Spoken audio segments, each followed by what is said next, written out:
चलो देखते हैं कॉलिगेटिव प्रॉपर्टीज क्या होती है। तो कॉलिगेटिव प्रॉपर्टीज की अगर हम लोग डेफिनेशन लिखें तो देखो सबसे पहले डेफिनेशन बता रहे हैं और इसके अंदर ये बता रहे हैं कि कॉलिगेटिव प्रॉपर्टी किस तरह की प्रॉपर्टी को इंडिकेट कर रहा होता है। सॉल्यूशन की कैसी प्रॉपर्टी है कॉलिगेटिव प्रॉपर्टी। तो एक लाइन का इसका डेफिनेशन है, यानी properties of solution, properties of solution which depends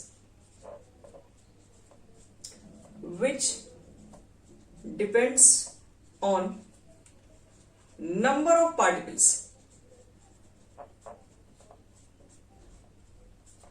जो डिपेंड्स करता हो number of particles present in the solution, present in the solution. बस याद रखना सॉल्यूशन की वैसी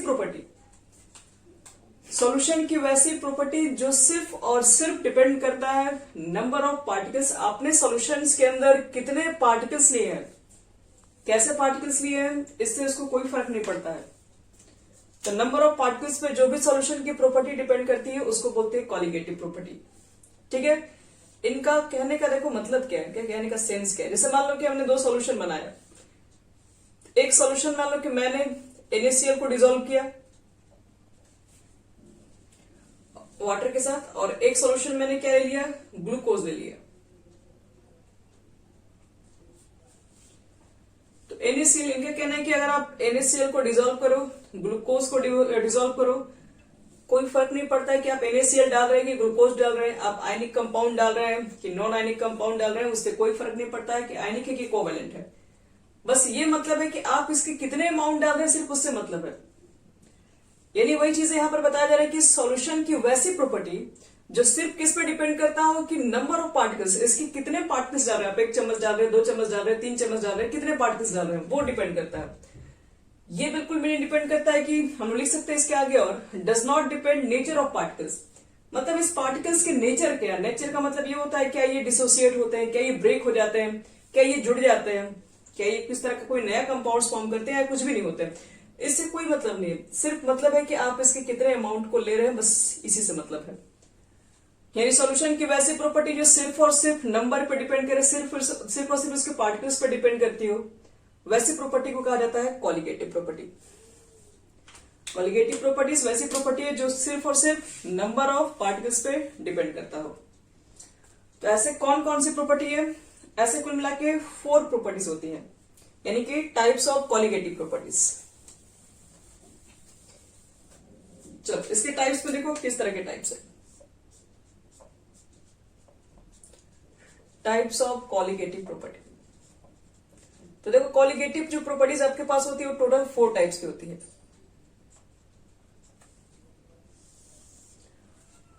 कॉलिगेटिव प्रॉपर्टीज टोटल 4 टाइप्स। कौन कौन? सबसे पहला relative lowering of vapour pressure, relative lowering of vapour pressure. Second elevation in boiling point,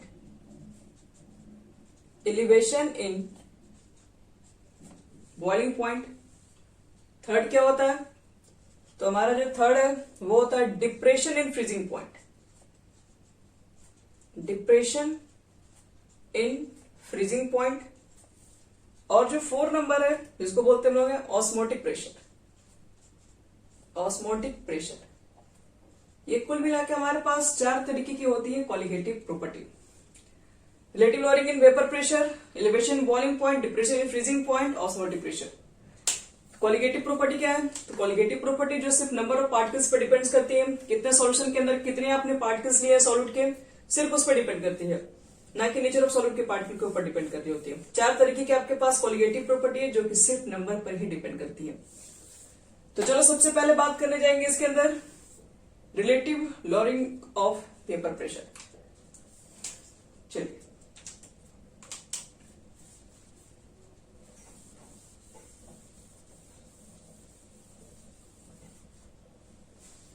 ये जो हमारे पास जो कॉलिगेटिव प्रॉपर्टी जो होगी, सबसे पहले लोग इसके ऊपर बात करेंगे relative lowering of vapour pressure.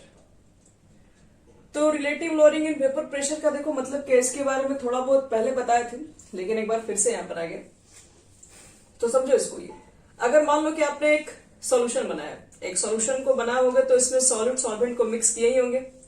एक सॉल्यूशन हमारे पास है, अभी मान लो कि कुछ देर पहले इसमें सिर्फ वाटर था। अच्छा एक मिनट, पहले वाटर ही ले लेते हैं, ठीक है। इसके अंदर भी वाटर है। चेक करो कि अगर ये वाटर है तो इसके अंदर कुछ ना कुछ इसका वेपर प्रेशर होगा। ये पूरी तरीके से सील है, बंद है, तो इसमें कुछ ना कुछ वाटर का इवेपोरेट होगा तो वेपर प्रेशर बनाएगा वो। तो वाटर का अभी जो वेपर प्रेशर है अभी हम लोग मान लेते हैं कितना है, तो प्योर वाटर है तो इसको पी नॉट मान लेते हैं, ठीक है। अब बढ़ते हैं आगे। अब अगर मान लो कि इसके अंदर हमने मिला दिया, क्या मिला दिया, सॉल्यूट मिला दिया, और कौन सा सॉल्यूट, ध्यान रहे नॉन वोलेटाइल। हमने इसके अंदर एक नॉन वोलेटाइल सॉल्यूट को ऐड कर दिया। वाटर तो पहले से यहां पे था ही, अब वाटर के अंदर तुम जब नॉन वोलेटाइल सॉल्यूट को ऐड कर दोगे तो पहले मुझे एक चीज बताओ कि क्या वेपर प्रेशर इंक्रीज होगा कि डिक्रीज होगा कि सेम रहेगा? बोलो बच्चे लोग। हाँ, इसमें वेपर प्रेशर जो होगा वो पहले से डिक्रीज कर जाता है। बताया भी थे, डिक्रीज करने के पीछे रीजन भी है। यहां पर सिर्फ वाटर मॉलिक्यूल्स है और वाटर मॉलिक्यूल सबके सब इवेपोरेट होना चाहते हैं, इसलिए सब वेपर बनने के लिए तैयार है। आपने जो ऐड किया है वो नॉन वोलेटाइल सॉल्यूट है, वो तो इवेपोरेट नहीं होगा। लेकिन इवेपोरेट नहीं होगा तो कुछ सरफेस एरिया जो पहले सिर्फ वाटर वहां रहता था, अब नॉन वोलेटाइल सॉल्यूट प्रेजेंट होगा तो उस एरिया में तो इवेपोरेशन कम हो जाएगा। इवेपोरेशन कम हो जाएगा तो पहले से वेपर प्रेशर भी क्या होगा, वेपर कम बनेगा तो प्रेशर भी कम बनेगा। पहले ये पूरे वाटर मॉलिक्यूल से सारे इवेपोरेट, अब ये जो ग्रीन जो दिख रहा है यहाँ पर क्या होगा, ये वाला मॉलिक्यूल से इवेपोरेट नहीं होगा, तो सिर्फ यहां से इवेपोरेट, यहां से मतलब कुछ ही पार्टिकल से इवेपोरेट होंगे, कुछ नहीं भी होंगे। तो वेपर कम होगा तो प्रेशर भी कम बनेगा। तो इस तरीके से जब एक प्योर सॉल्वेंट के अंदर, ठीक है, या फिर हम लोग बोल सकते हैं प्योर सॉल्वेंट के अंदर हम लोग ने ऐड किया, क्या ऐड किया, नॉन वोलेटाइल सॉल्यूट को ऐड कर दिया, तो उसका वेपर प्रेशर क्या हो जाता है, कम हो जाता है। पहले पी नॉट था, अब ये कम हो गया। सॉल्यूशन जब भी बनेगा ये क्या, पी नॉट प्योर वाटर था, आपने वाटर में NaCl को ऐड करके एक सॉल्यूशन बनाया है, और ये सॉल्यूशन के लिए अगर हम वेपर प्रेशर को पीएस से इंडिकेट करें तो वेपर प्रेशर जो पीएस है वो क्या, पी नॉट से तो कम होगा। तो जितना भी कम हुआ होगा इसी को बोलते हैं हम लोग क्या है, इसको बोलते हैं हम लोग lowering in vapour pressure. Relative नहीं, सिर्फ lowering in vapour, lowering of vapour pressure बोलते, तो लॉरिंग ऑफ वेपर प्रेशर बोलते हैं। और ध्यान रखिएगा लॉरिंग ऑफ वेपर प्रेशर वो कॉलिगेटिव प्रॉपर्टी नहीं है। कॉलिगेटिव प्रॉपर्टी कौन सा है, relative lowering of vapour pressure. हो सकता है 4 ऑप्शन में देखे आपको कंफ्यूज भी करते, तो रिलेटिव याद रखना, रिलेटिव लॉरिंग होगा तभी वो एक कॉलिगेटिव प्रॉपर्टी है। Lowering of vapour pressure colligative property नहीं है। तो उससे क्या फर्क पड़ता है, जानना तो हमें पड़ेगा, क्योंकि आखिर लॉरिंग ऑफ वेपर प्रेशर क्या होगा ये जानेंगे तभी तो इसको रिलेट करेंगे। तो यही से स्टार्ट होता है लॉरिंग ऑफ वेपर प्रेशर क्या होगा। तो इसमें क्या लिखते हैं डेफिनेशन, देखो जो जो इसमें हुआ वही चीज हम लिखवाने जा रहे हैं। हम लोगों ने क्या किया, ऑन एडिंग, इसके डेफिनेशन हम लिखेंगे, पहले तो लॉरिंग बता रहे हैं। On adding a non volatile solute, a non volatile solute to a solvent, तो हमने एक सॉल्वेंट के अंदर क्या ऐड कर दिया, नॉन वोलेटाइल सॉल्यूट, क्या हुआ, it's vapour pressure always decreases, इसकी जो वेपर प्रेशर है वो हमेशा डिक्रीज करती है, और this decrease in vapour pressure, और ये जो डिक्रीज किया हुआ वेपर प्रेशर है इज कॉल्ड, इसी को हम लोग बोलते हैं लॉरिंग इन वेपर प्रेशर।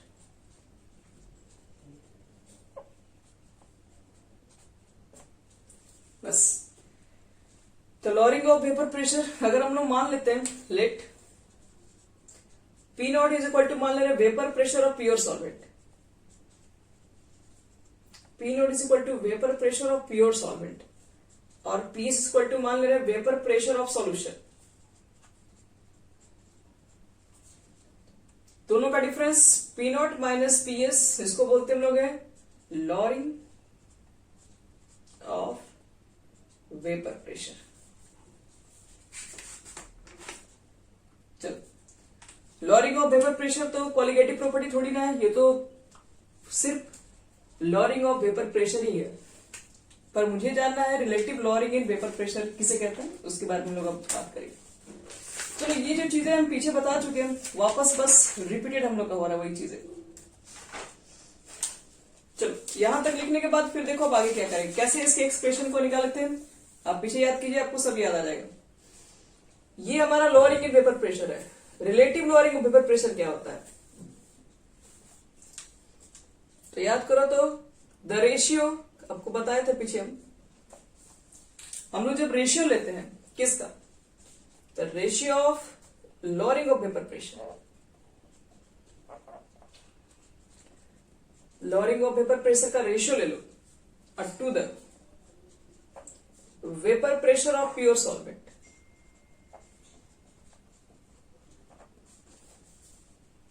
यानी कि वैसा रेशियो, पहले तो लॉरिंग ऑफ वेपर प्रेशर ऊपर हो तो लॉरिंग ऑफ वेपर प्रेशर को P naught minus P S indicate करते हैं, P naught minus P S, और टू द क्या लेना, बटे में क्या लेना, vapour pressure of pure solvent, जिसको लोग पी नॉट से इंडिकेट करते हैं। और इसी को क्या बोलते हैं, तो relative lowering of vapour pressure. तो कोई आपसे पूछे कि relative lowering of vapour pressure क्या होता है, तो आपको बोलना पड़ेगा वेपर एक lowering of vapour pressure to the vapour pressure of pure solvent is called relative lowering of vapour pressure. चलो relative lowering of vapour pressure हमारा हो गया।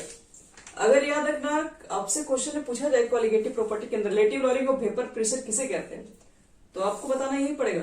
आप चाहेंगे तो स्टार्टिंग कर सकते हो लॉरिंग ऑफ वेपर प्रेशर से, लॉरिंग ऑफ वेपर प्रेशर क्या होता है, फिर उसको एक्सप्लेन करते करते लिख देना कि lowering of vapour pressure to the vapour pressure of pure solvent is known as relative lowering of vapour pressure. अब यही से आपको बताया था हम एक्सप्रेशन बनाने के लिए कैसे बनाएंगे, तो यहां देखो P naught minus P S बटे में P naught is equal to, P naught को हम यही रख रहे हैं, पीएस की वैल्यू पुट कर रहे हैं। तो राउल्ट्स लॉ से बताओ पीएस की वैल्यू क्या होगी, पीछे बताए थे हम। आपने क्या किया, एक नॉन वोलेटाइल सॉल्यूट को ऐड किया सॉल्यूशन के अंदर। तो वेपर प्रेशर सॉल्यूशन कैसे कैलकुलेट करते हैं, राउल्ट्स लॉ ने दोनों कंडीशन बताया था। जब आप एक वोलेटाइल सॉल्वेंट सॉल्यूट को ऐड करोगे तभी कंडीशन बताए थे, और आप जब एक नॉन वोलेटाइल सॉल्यूट को ऐड करोगे तभी कंडीशन बताए थे।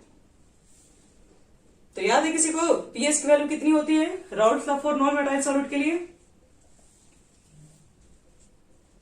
P not into mole fraction किसका लेते हैं, हाँ वेरी गुड, मोल फ्रैक्शन हम लोग सॉल्वेंट का लेते हैं, क्योंकि सॉल्यूट तो नॉन वोलेटाइल है, वेपर उसका नहीं बनेगा, इसलिए मोल फ्रैक्शन जो होगा वो आपके पास सिर्फ सॉल्वेंट का ही होगा। हाँ बस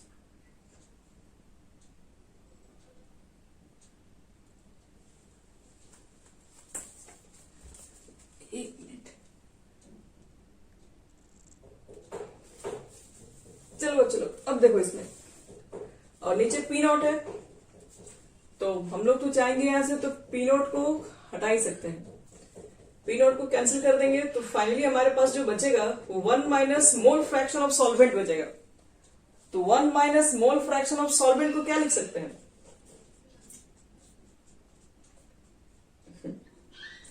तो मोल फ्रैक्शन ऑफ सॉल्यूट लिख देंगे, ये कैंसिल हमारा हो गया। यानी कि शॉर्टकट बोल सकते हैं P naught minus P S बटे में P naught is equal to the mole fraction of solute. याद रखना कभी कभी आपके पास क्वेश्चन पूछा जा सकता है, जो relative lowering in vapour pressure होता है वो किसके इक्वल होता है, लिख देगा मोल फ्रैक्शन, नॉर्मलिटी, मोलालिटी, मोल, तो आपको ध्यान रखना पड़ेगा मोल फ्रैक्शन ऑफ सॉल्यूट के इक्वल होता है relative lowering in vapour pressure. अब देखो एक्सप्रेशन हम यहां से बनाने जा रहे हैं,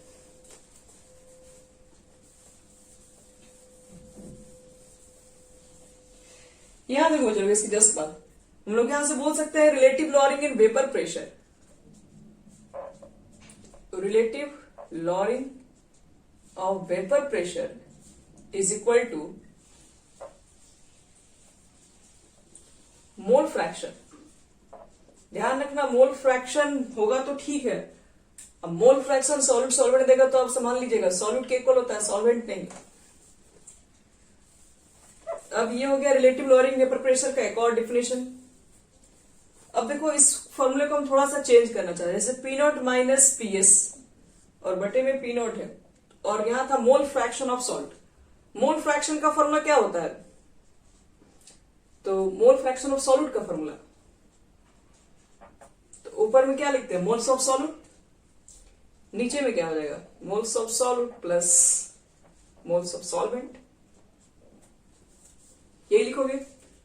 अब अगर मान लो कि इन केस ऑफ डाइल्यूट सॉल्यूशन, अगर आपके पास सॉल्यूशन के अंदर डाइल्यूशन बहुत ज्यादा है,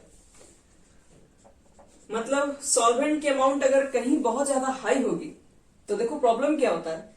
अगर किसी क्वेश्चन के अंदर सॉल्वेंट की अमाउंट्स बहुत ज्यादा है, तो आप क्या लिख देना कि सॉल्वेंट यानी मोल्स ऑफ जो सॉल्वेंट है वो क्या है? बहुत ग्रेटर है, क्योंकि डाइल्यूशन है। डाइल्यूशन का मतलब आपने सॉल्वेंट को बहुत ज्यादा ऐड कर दिया है। अब सॉल्वेंट के नंबर को ऐड करोगे तो मोल्स भी ऐड होंगे उसके ज्यादा। अगर ज्यादा मोल्स ऐड हो जाएगा तो हम लोग क्या बोलेंगे इसमें? अब इसके मोल्स इतने भी ज्यादा हैं कि आप इसमें ऐड कीजिए नहीं कीजिए कोई फर्क नहीं पड़ने वाला है। मतलब इसमें ऐड कर रहे हो तो लग रहा है बहुत छोटा सा क्वांटिटी ऐड कर रहे हो। 1 करोड़ रुपया में एक आदमी 1 रुपया तुमको दे अलग से कि मेरा भी पैसा ले लो भाई, तो तुम उसको ले चैनल लो, तुमको उससे लेने से कोई खास अंतर नहीं पड़ने वाला उसके ऊपर है। तो यही चीज बात है कि इसकी अमाउंट इतनी ज्यादा हो चुकी है कि यहाँ पर अब इसके अमाउंट को ऐड करें तो लगता है कि कुछ कोई ज्यादा फर्क नहीं पड़ा।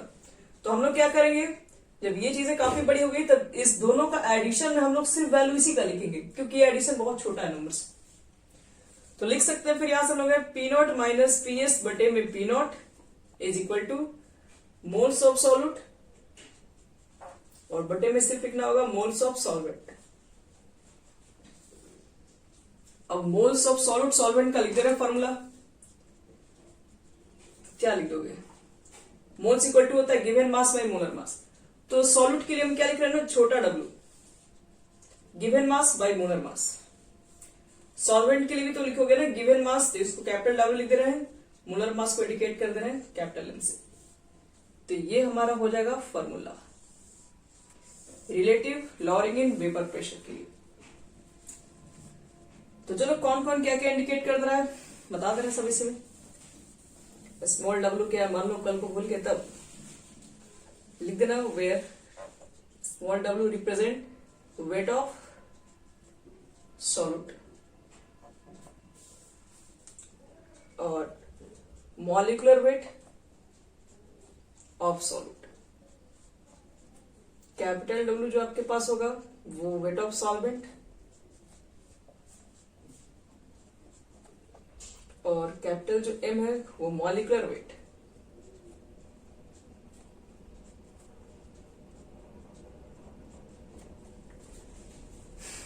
चलिए ये हो गया हमारा फॉर्मूला। तो अब यहां पर एक चीज और, नोट्स याद रखिएगा। 2 तरीके का नोट्स बता रहे हैं। ये दोनों नोट्स कहा जाए तो 2-2 लाख रुपया का बिक जाएगा मार्केट में, इतना महंगा नोट्स बता रहे हैं। पहला नोट्स देखो, कहा जा रहा है कि जो लॉरिंग ऑफ जो वेपर प्रेशर होता है is not a colligative property. ये बहुत बार बोल चुके हैं, तो इसलिए क्योंकि बोल चुके हैं, लिखे नहीं है, और आप लोग भी कॉपी में लिखे नहीं, इस बात को भूलने में कोई टाइम नहीं लगता है। जैसे बहुत सारी चीजें बताई गई थी, आपको कितना याद रहता है? सॉल्यूशंस की डेफिनेशन भी आप लोग भूल गए, इसलिए बहुत सारी चीजों को नोट करना पड़ेगा। फिर देखो, आपने जो भी फॉर्मूला बनाया है P naught minus P S बटे में पी नॉट जो डब्ल्यू करके फॉर्मूला लिखे हो, वो फॉर्मूला तो डाइल्यूशन पर काम करेगा। अगर सॉल्यूशन बहुत डाइल्यूशन होगा तो कितना डाइल्यूशन ये भी तो चाहिए। तो देखो दूसरा notes, the solution is less than 5% is taken, एक मिनट सॉरी, ठीक है, here actually it is taken लिख दो, it is taken as dilute। मतलब आपके पास सॉल्यूशन के अंदर अगर सॉल्यूट का क्वांटिटी अगर 5% से अगर लेस है, तब आप फॉर्मूला अप्लाई कर सकते हैं। कौन सा? P naught minus P S बटे में P naught is equal to small w capital M, और नीचे क्या था? Small m capital W। ये फॉर्मूला हम लोग यूज कर सकते हैं। कब यूज कर सकते हैं? जब 5% से कम सॉल्यूट प्रेजेंट होगा, तब आराम से फॉर्मूला रखा जा सकता है। तो क्या हम और भी कोई फॉर्मूला को कैलकुलेट कर सकते हैं इसी कॉलिगेटिव प्रॉपर्टी से, यानी कि relative lowering in vapour pressure से? तो देखो एक फॉर्मूला आपको हम और दिखा रहे हैं।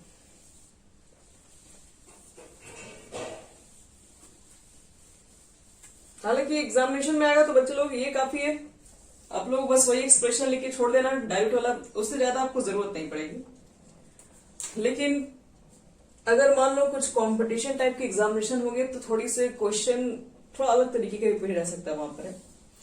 जैसे हम लोग को पता है कि पी नॉट माइनस पीएस को बोलते हैं लॉरिंग इन वेपर प्रेशर, और राउट्स लॉ से हमें पता है कि जो पीएस होता है वो पी नॉट ए एक्स ए के इक्वल होता है। मतलब ये आपके पास सॉल्वेंट है दोनों। अगर हम दोनों का रेशियो ले लें पी नॉट माइनस पीएस बटे में, इस बार हम पीएस ले लें, पी नॉट नहीं, तो ये रिलेटिव लॉरिंग वेपर प्रेशर नहीं है, ध्यान रखिएगा इस बात को। तो कितना लिख सकते हैं? तो पी नॉट लिखोगे, पीएस के बदले में P not into mole fraction of solvent होता है। पीएस नीचे भी आपके पास है, यहां पे वही चीजें पुट कर दो, P not mole fraction of solvent. P not ऊपर से कॉमन ले लेंगे तो बचेगा 1 minus mole fraction of solvent, यानी कि सॉल्वेंट चुपचाप लिख देंगे यहां पे हम लोग। और नीचे आपके पास क्या है? P not mole fraction of solvent. देखो तो पी नॉट यहां से कैंसिल हो गया और मोल फ्रैक्शन ऑफ सॉल्वेंट ऊपर में आ गया और नीचे में आपके पास आ गया मोल फ्रैक्शन ऑफ सॉल्वेंट।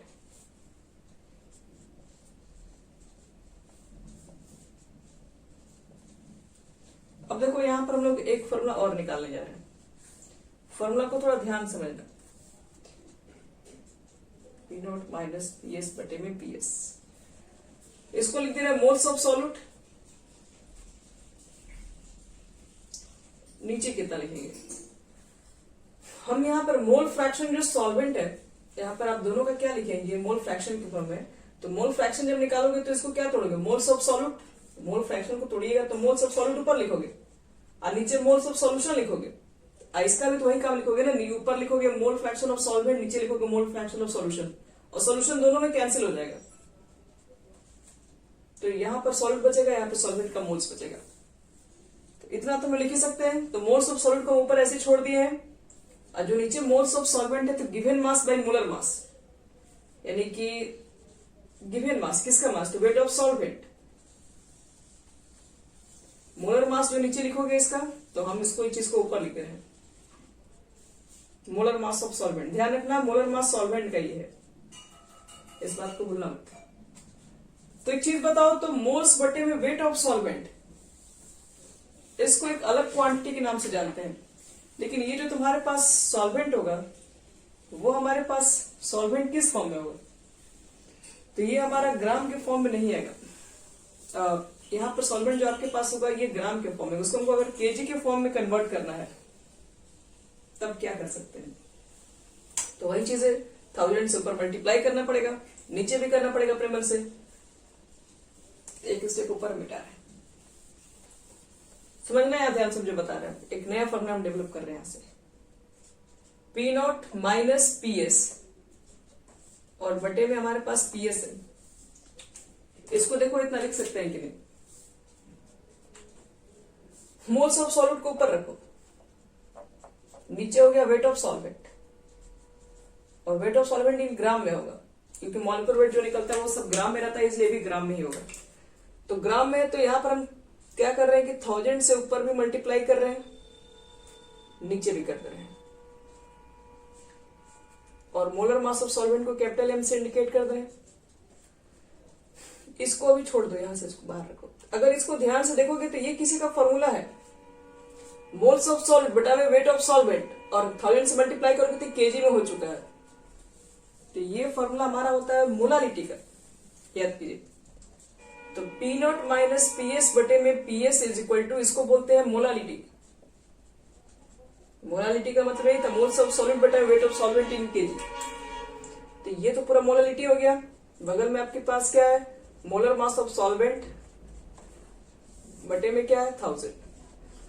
मतलब आपके पास रिलेटिव जो लॉरिंग इन वेपर प्रेशर ये तो नहीं है हमारे पास। ये जो वैल्यू होती है कभी आपको इस न्यूमेरिकल के थ्रू दे दिया जाएगा मोलालिटी में निकालने के लिए।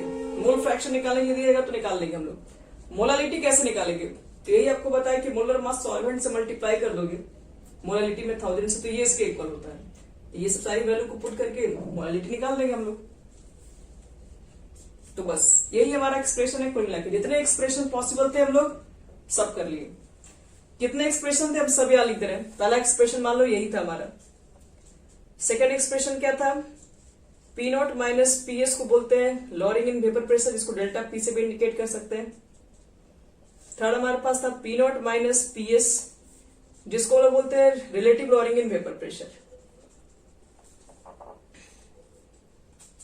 Relative lowering in vapour pressure. 4 हमारे पास क्या निकला फॉर्मूला, कि जो relative lowering of vapour pressure होता है वो इक्वल होता है मोल फ्रैक्शन ऑफ सॉल्यूट के। 5वां फॉर्मूला जो हम लोग यहां से निकाले थे, P naught minus P S बटे में P naught in case of dilute solution, small W capital W, capital M small M. ये भी हम लोग पढ़ते हैं डाइल्यूट सॉल्यूशन के केसेस में। और एक और यहां से निकला था हम लोग का P naught minus P S बटे में P not mole fraction of solute बटे में मोल फ्रैक्शन ऑफ सॉल्वेंट। तो ये हो गया बच्चों लोग सारा फॉर्मूला एक जगह। इससे जितने भी न्यूमेरिकल्स बन सकते हैं ये सब सारे फॉर्मूला के अंदर आ जाएंगे। जितने एक्सप्रेशन बनते हैं टोटल्स बना दिया। इससे बाहर तो आपको याद रखना है कि सिर्फ एनसीईआरटी छोड़िए, ये सिर्फ बोर्ड एग्जाम में रहने दीजिए। आप जितना तक पढ़ाई करेंगे, जहां में कॉम्पिटिशन में एग्जामिनेशन होगा, तो जितने एक्सप्रेशन बनाए जा सकते हैं वो सब बना दिए। इतना ही होगा, इससे बाहर नहीं निकलेगा। अब चलो 1-2 क्वेश्चन हम लोग इसके ऊपर ट्राई कर लेते हैं। Relative lowering in vapour pressure से देखो कुछ न्यूमेरिकल्स बनाते हैं।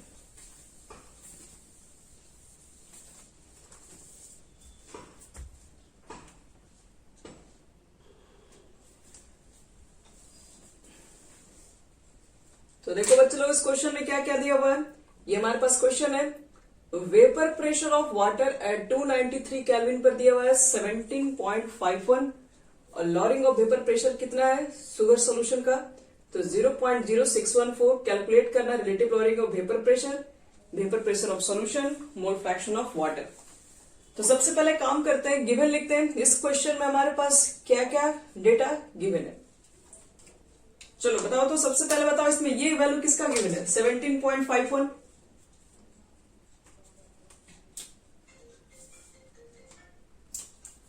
किस, हाँ तो पी नॉट का बोल दे रहे हैं डायरेक्टली, क्योंकि प्योर सॉल्वेंट है, वाटर है तो सिर्फ। तो वेपर प्रेशर यहां पे लिख सकते हो वाटर, जो कि सॉल्वेंट के फॉर्म पे है, 17.51 mm। और lowering of vapour pressure of A sugar solution is, ये वैल्यू किसका है,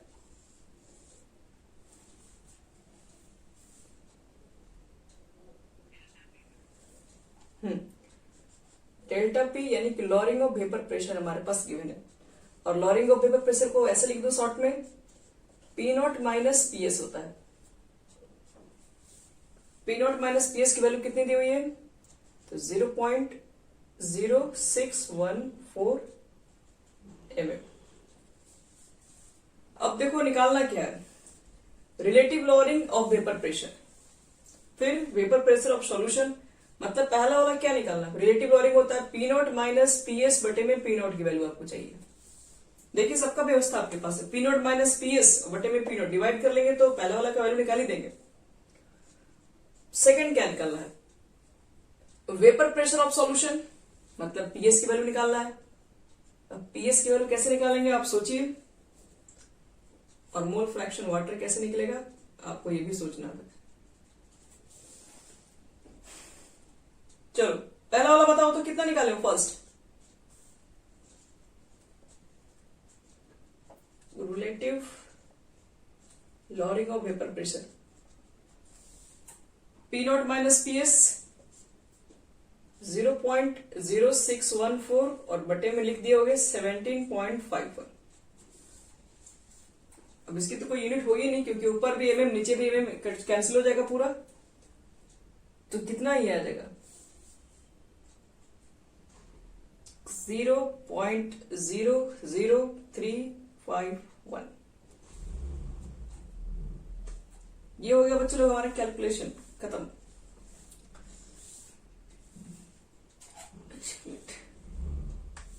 0.00351 ये निकल गया हमारा relative value of vapour pressure. Second बताओ तो वेपर प्रेशर ऑफ सॉल्यूशन कैसे कैलकुलेट करोगे?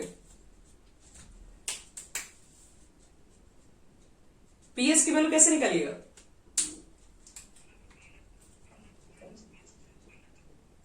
चलो very good. P naught minus PS की वैल्यू दी हुई है 0.0614। पी नॉट की वैल्यू पुट कर दो यहाँ पे। तो हमें पीएस की वैल्यू निकालना है, तो पीएक्स इक्वल टू कितना होगा? डायरेक्ट लिख रहे हैं। पीएस इक्वल टू निकालोगे तो पीएस को तो ले जाना पड़ेगा इस साइड ताकि पॉजिटिव हो जाए, तो इसको फिर लाना पड़ेगा इधर side.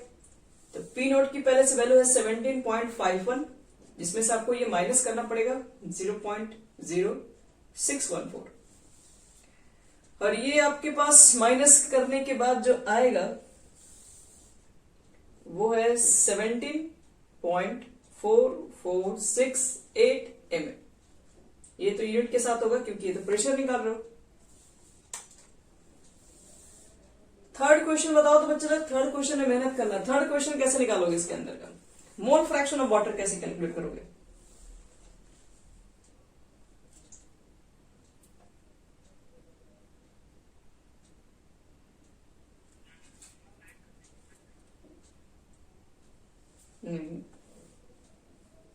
Mole fraction of water, mole fraction निकालना है। मोल्स तो किसी का भी नहीं दिया हुआ है। दिमाग लगाइए आप लोग को आंसर देना है। जितना फॉर्मूला लिखवाए देखो तो उसमें से कोई फॉर्मूला पर बनेगा। थर्ड वन बोलिए, किस पर बना दो इसको?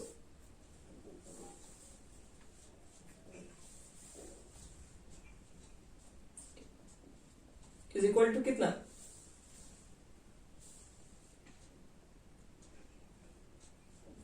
चलो वेरी गुड, इसी पर बन जाएगा बच्चे लोग।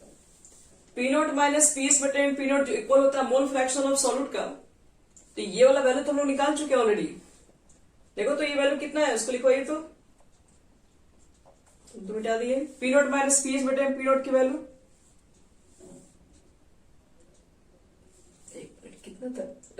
0.0035।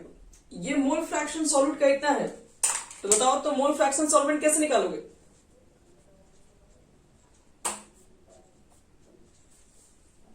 तो मोल फ्रैक्शन ऑफ सॉल्यूट सॉल्वेंट की वैल्यू तो 1 होती है, तो 1 में से निकाल दो, माइनस कर दो।